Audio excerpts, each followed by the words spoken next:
says that he wants pretty much 2 furlongs further. That's the unknown. I definitely agree about the mark. The Windsor form's worked out okay, so I certainly think £5 higher is fine. You couldn't be anything other than impressed with his appearance. I thought he looked great beforehand. He looks relaxed, and he's a really sort of taking type of horse. So all of that's a pluses. The unknown is the trip. It doesn't scream. He's got a lot of speed in the family. It doesn't scream another 2 furlongs. If he gets it, he's handicapped to play a real part here. The other thing, I guess you could say, this is slightly less sounder surface than he's run on before. This is really sort of pernickety, but he's had 2 runs on sort of good to firm ground, 1 run on the all-weather. Today we're expecting to be pretty good ground. I don't think that's a problem. He's a really nice fluent action, hasn't he, as well? I mean, there's a lot to like about him. The unknown is the trip. There's something to dislike as well. Stall 17 is no great favour. It is. I mean, I get worried when horses are well drawn here. I'll be honest with you. I've been seeing again every year I come here, I see horses drawn low, hold up horses, make absolutely no run at all. He's got a proper jockey on him. I'd like to think that Frankie won't go wide as a kite, but certainly if I was having a bet in the race, I want my horses to be taken up the centre in the straight rather than go for ambitious runs on the inside. For every one that comes off, 20 don't come off.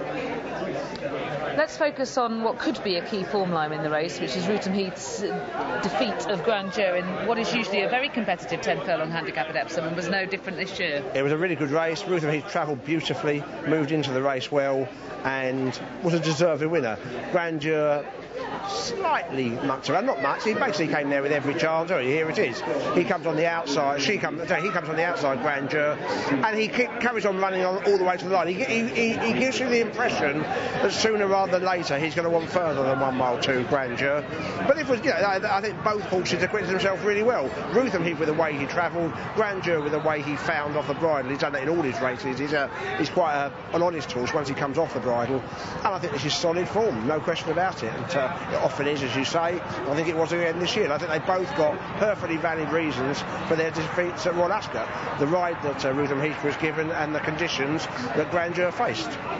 He's got some knee, Rootham Heath, and we've had a sharp shower which has now stopped, but it's not the kind of conditions that would have you concerned about that. And he's got quite a bit of pace. You mentioned how well he travelled at Epsom. That will be a good thing from his draw in 7.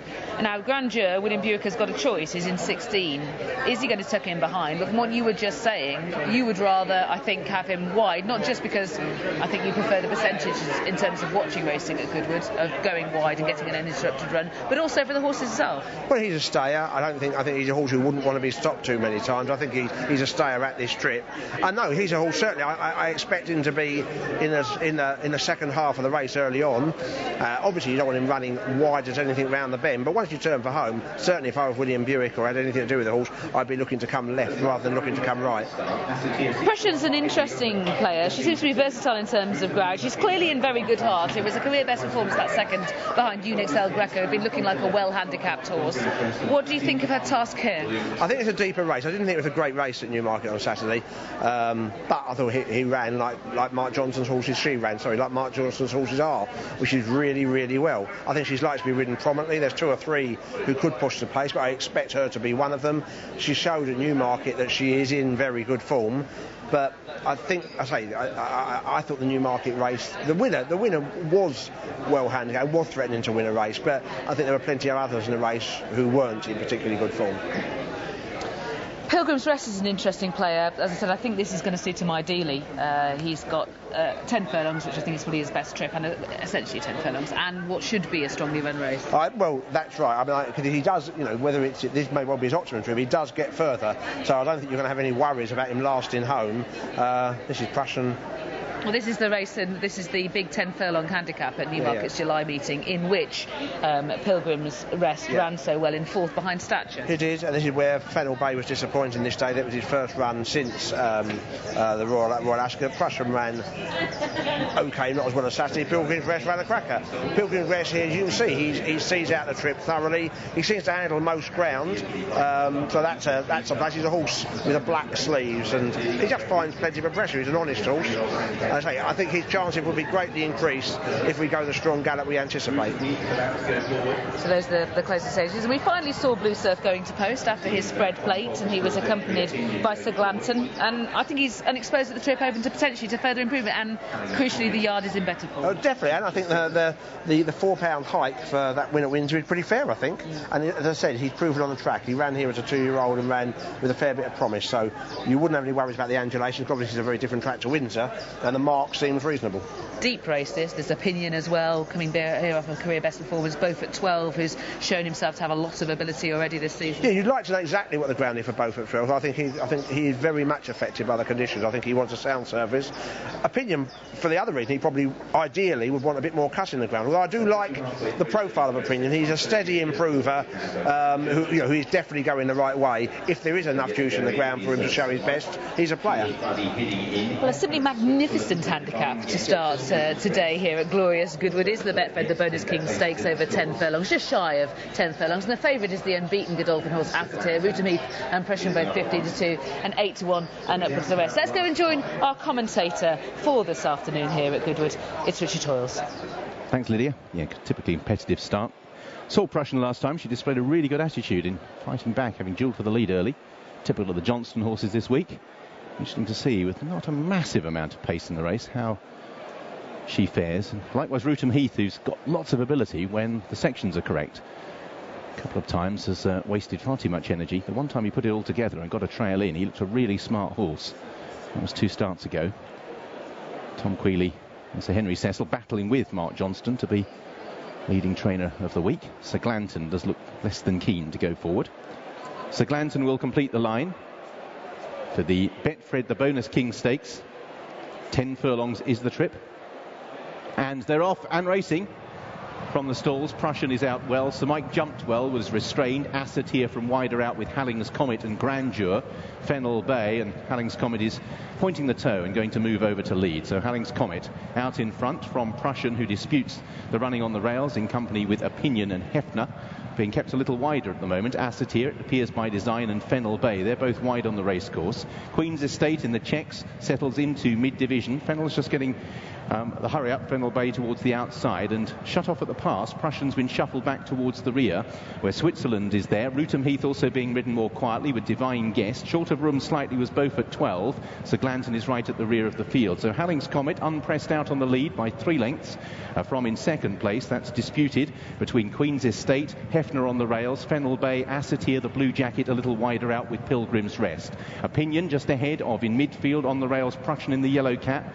Then Sir Mike in the cheek pieces. Sheila's Buddy midfield with Switzerland. Wide out is Blue Surf, just a little awkward round the turn. Rootham Heath still 3 from the back with Chapter 7, Divine Guest and Sir Glanton. Halling's Comet leads on the descent from Queen's Estate in second place. Hefner is in third with Assateer's Blue Jacket. Then comes Fennel Bay. Behind these, Pilgrim's Rest with Opinion. Amongst horses, Prussian towards the inside of Sir Mike. Sheila's Buddy and Rootham Heath improve down the centre in company with Blue Surf. So wide across the course as they make the cutaway. On the left, Hefner in the red jacket, Pilgrim's Rest. Waiting in the wings on that group, Beaufort 12 travels well. Prussian looking for a gap. Meanwhile, down the centre, Fennel Bay, Sheila's Buddy and Grandeur. Sir Mike trying to barge through as well. On the wide outside, Rootham Heath being wound up, and also coming home strongly is Blue Surf. Fennel Bay, Grandeur and Sheila's Buddy are the front 3. From Switzerland, Divine Guest. Behind these, Blue Surf coming into it strongly. Prussian's back towards the inside. Grandeur, Fennel Bay, Blue Surf being produced to challenge. Switzerland, Divine Guest, Grandeur hanging over towards the far rail, but still has the lead for William Buick, and he's not stopping. Grandeur will find plenty and go on and score. It's Grandeur who wins pretty decisively in the end. A 3-way go for second. On the far side, Switzerland. Stand side was Blue Surf. Between the pair, Fennel Bay. Another Johnston runner on their heels in Prussian. And just behind those was Divine Guest and Late Progress from Chapter 7. Grandeur wins. He finally gets the big handicap that his form has deserved. William Buick riding for Jeremy the Cedar, committed from quite a long way out, drifted to his right in the closing stages, but he did find plenty, stayed on strongly and recorded another course success here. And it's a photo per second between Fennell Bay, who's bounced back from a couple of poor runs, Switzerland, who's bounced back from several poor runs, both of those trained by Mark Johnson, and Blue Surf, who has run extremely well after delaying us slightly with that spread plate, shaping as though he really will be a force when stepped up in trip, or even over a stiffer 10 furlongs. But really, 11 and 12 furlongs are going to be his for the taking. Third was number 12, and the fourth horse was Fennell Bay, so Switzerland was second, and fifth was Divine Guest. So Grandeur wins, carries top weight to victory in this Betfred, the Bonus King Stakes, and he was ridden towards the outside by William Buick, came with a largely uninterrupted run, and then saw it out well. He had a plan actually, William Buick. Look, we did early on. You have a choice when you're drawn where you are. We were talking a lot about what you do in the straight. I think what's won in the race, or helped win in the race, is Class 1 in the race, what he did early. He broke pretty well. He's a very, very pliable horse, this horse. I mean, it'll do what you want. He broke well, took a position, and then moved across to make sure he wasn't running too wide early on. So I think what he did early had a crucial element on the race, a crucial bearing on the race. He then sat in the ideal Goodwood position, which is sort of chase leaders. And every time I looked at him, the horse I'm really interested in. Every time I looked at him, he's absolutely cantering. And this is a group horse in handicap. Eventually, this will. You can tell by Jeremy Mercedes' placing of him, or interest in him. He ran him in a group race, Asker. I'm sure his judgment is right. He will end up in that sort of company, because he's off 99 today. He's won by a couple of lengths, despite not looking completely at ease on the canvas. I know he's won here in Brighton and run well at Epsom. I am convinced he'll be better on a galloping track, and I think this is a horse who's we're going to hear more of. It may not always be in handicaps either. Yeah, a really good victory from